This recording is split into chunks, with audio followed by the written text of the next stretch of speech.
Welcome to episode 39 of Reverse the Relapse. And today I'm sharing with you how to make your weight loss surgery a success in 2021.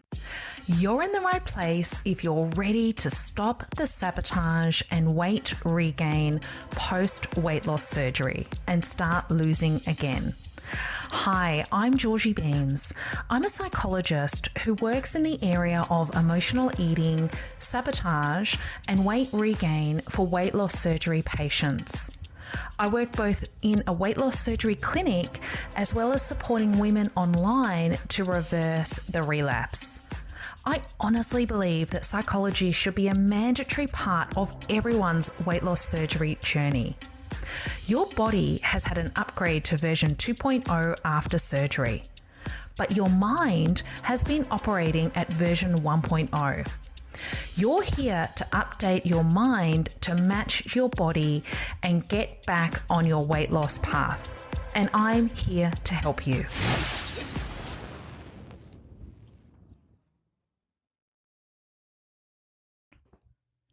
So first of all, a big happy new year to you all. Welcome back. How nice is it to start a new year? So I'm hoping that you have all had a lovely break, some R&R, spending some quality time with family and friends. We were away for just under 3 weeks, so in Tasmania, catching up with a set of grandparents who we have not seen in a year because of COVID. So that was just really special. And then time on the Great Ocean Road with my parents. So lots of family time, and I'm excited to be back.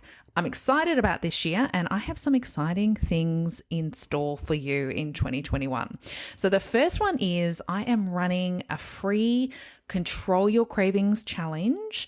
It's 5 days. I'll be giving you a step-by-step strategy where you will feel like you have control over your cravings and not the other way around. And you no longer need to rely on willpower or self-control. So I'm really excited. Join me live. It starts on the 1st of February. It's a no-cost challenge, and it's really for those women considering weight loss surgery or have had weight loss surgery and really struggle with the head hunger and the cravings, and you're looking for some strategies to manage those and get back in control over your eating. So come join us.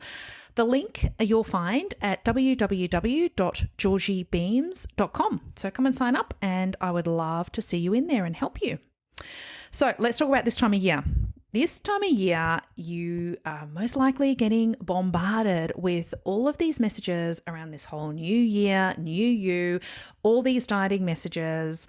And this is really the version 1.0 way. This is what contributed to you needing surgery in the first place. You've tried all the diets out there, but it can be quite seductive at this time of year, because this time of year, we're feeling a bit more motivated and we're feeling a bit more refreshed, and we're ready for change. So what I've done is I put together on this podcast 3 recommendations on what I highly recommend you focus on instead of buying into the new year, new you, dieting old 1.0 ways. I want to show you the 2.0, the version 2.0 ways. So remember, version 2.0 is where your mind and your body are matched, right? This is where we're not experiencing the sabotage. Your mind isn't working against your body after surgery. This is where you are coming from a place of feeling in control around food. With your weight, it feels easy, it's effortless. You no longer need willpower or white knuckle your way through cravings. You're thriving. Yeah. You're actually really living your life, enjoying your life in it. Out of your head in the old ways of being so consumed about food and obsessed about your eating and the counting the calories. That's 1.0. Yep, that's not why you signed up for surgery.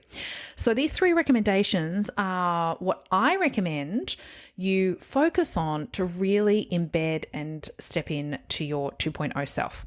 So the first recommendation is take the pressure off results, right? Pressure can be looking a certain way. Pressure can be losing weight. I've got to get to this number. I have to lose this amount per week. I have to be at this size. I have to have this calculation every day in my apps when it comes to calories. So our relationship with pressure is quite interesting. And often many of my clients, they don't even realize that they're putting so much pressure on themselves. But the result is putting pressure on ourselves to lose the weight, to look a certain way, etc. More often than not, the opposite tends to happen, which leads to sabotage. So instead of you wanting to lose weight, which is your best intention, you're gaining weight instead. The opposite is happening. I want you to consider, is this happening to you now? Has this happened to you before? Sustainable weight loss. Sustainable weight loss is 2.0 weight loss, right? It's not about these quick fix, short-term results leading to more and more weight gain. That's 1.0. 2.0 sustainable weight loss is where you want to be, what you want to work on. And it actually happens from a place of feeling calm and relaxed. That doesn't look like weighing yourself 10 times a day or counting every single morsel that goes into your mouth, where you're treating, those calorie counting apps like a part-time job, right? That is more driven by fear and anxiety. So I want you to check in with yourself right now. Are you feeling impatient about your results? Are you putting too much pressure on yourself for results? Are you feeling panicked? Are you feeling anxious about your eating and weight? This is all 1.0 thinking. Remember, 1.0 thinking gets 1.0 results, which is why you needed surgery in the first place. So can you approach your eating and weight from a more calm and relaxed place? Chunk it down, meal by meal, day by day. That's all you need to focus on. What is the next thing in front of me? When you put all this pressure on yourself, you're a month out. You're thinking about a month's time or 2 months' time or 3 months' time. It's all this future-based thinking. But, future-based thinking causes a lot of anxiety, all the stress, all the worry, etc. What we want to do is just take that pressure off, get out of our head, get into our body, keep tuning into your body and ask yourself, is this head hunger or is this tummy hunger? And if it's head hunger, which often is the case, if you're like most of the weight loss surgery patients I work with, more often than not, it's head hunger. Then, I invite you, come and join my free cravings challenge because I'll give you some strategies to manage your head hunger to help you. So the second recommendation I have is for you to focus on inputs instead of outputs. So you might be asking, what are inputs and what are outputs? So let me start with outputs. Outputs are anything to do with numbers, measurements, calculations, calories, at the end of the day or the end of the week, numbers on the scale, etc. So when we focus on outputs, we get consumed, we get obsessed, and it affects our mental health. Can you relate to that? I have been there myself back in the day. It's a 1.0 way to live your life. It gets in the way of us really living. And we actually remain an observer in our life. We're living our life out of our head, and therefore we're an observer. We're not actually living our life. We're not connecting with ourselves. We're not connecting with our others. We're not connecting with our kids in the way that we truly want to and what is available for us to do so as well. And we also give our power away to these outputs. We give our power away to simply a number on the scales. And we get things completely out of proportion as we get so overly consumed. It's like we've got the blinkers on and this is the only lens we have are these outputs, and everything else we're filtering in our life comes back to these outputs. We don't have things in perspective. It's not sustainable. It's not balanced, and it comes at a huge cost. Let's talk about inputs. They are much more empowering. So I want you to ask yourself every day, what do I need to do today that's in alignment with my version 2.0 self? So if you're focusing on outputs, you'd probably be expecting, like, what is the result today? Like when I weigh myself, I'm expecting this type of result. Or, how many calories am I counting today? What's appropriate? What's acceptable? Inputs is just asking yourself this key question, and you can get a sense of this is so much more empowering. What do I need to do today that's in alignment with my version 2 self? So let me share with you what I do and then what I actually recommend my participants do in my version 2.0 program. So the first thing that I focus on for me is exercise, moving my body, just 20 minutes a day. Could be a walk. I've got a home gym downstairs. 20 minutes a day is all I need to just, really step into my 2.0 self. It feels good in the moment, and then I get the benefit afterwards, all those endorphins kicking in, and it lasts for me during the day.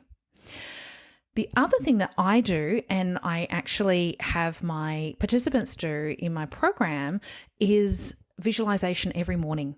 So as soon as they wake up in the morning, I give them an audio, which is only 5 minutes long, and I do this myself, is that they see themselves as their 2.0 self going about their day.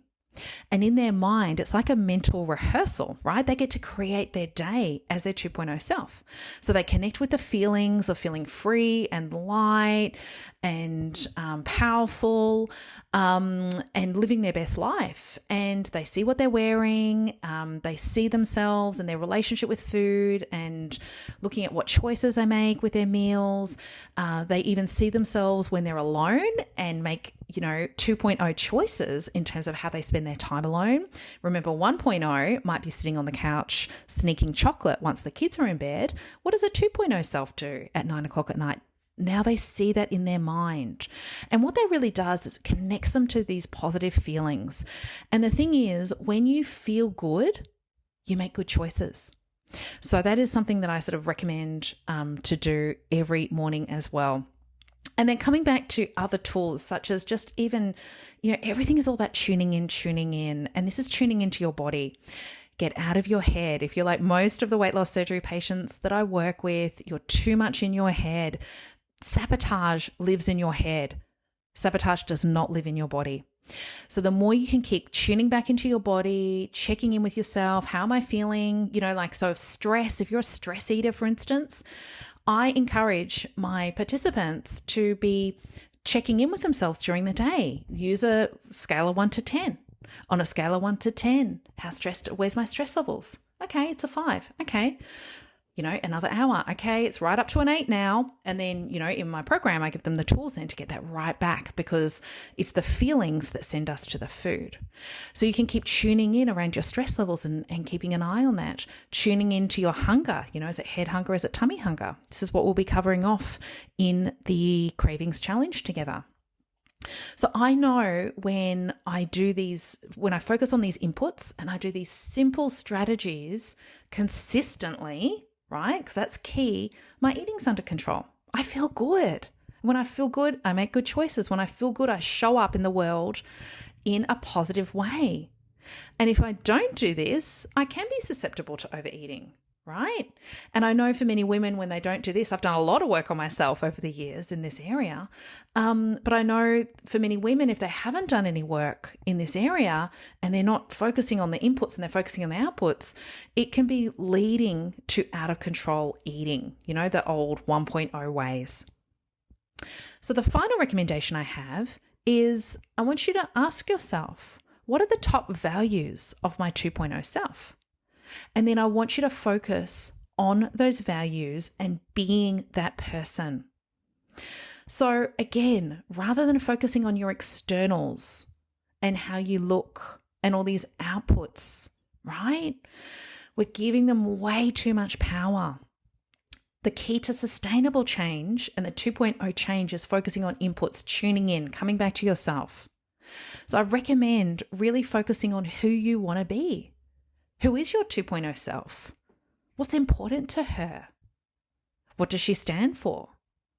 What is she interested in? And this all comes from your values. So do you even know your 2.0 values? What are your 1.0 values? Maybe you could even start there. You could make a list of all your 1.0 values, and then you can actually make a list on the other side of the page of your 2.0 values. And really every day be checking in and asking yourself, am I living my day? Am I living my life in accordance with my 2.0 values? It's a great place to start. And I'd also recommend for your 2.0 values to really include health and wellness and connection with yourself. If you have been listening to my podcast for some time, you are probably starting to realize that this work has more to do with a relationship that you have with yourself. Eating and weight are simply the symptoms. So, the first thing is to shift your identity to your 2.0 self. And remember, if your identity is still at 1.0, you will continue to get 1.0 results.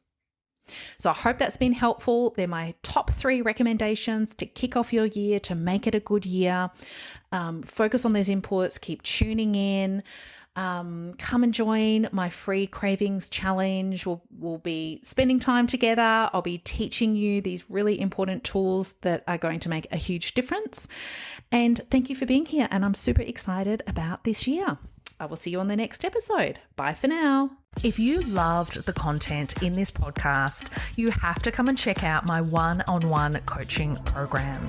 We work together for 3 months to get you back in control and change your relationship with food for good. Now, I only have limited places available every month. So go to my website and click Work With Me. That's www.georgiebeams.com. See you over there.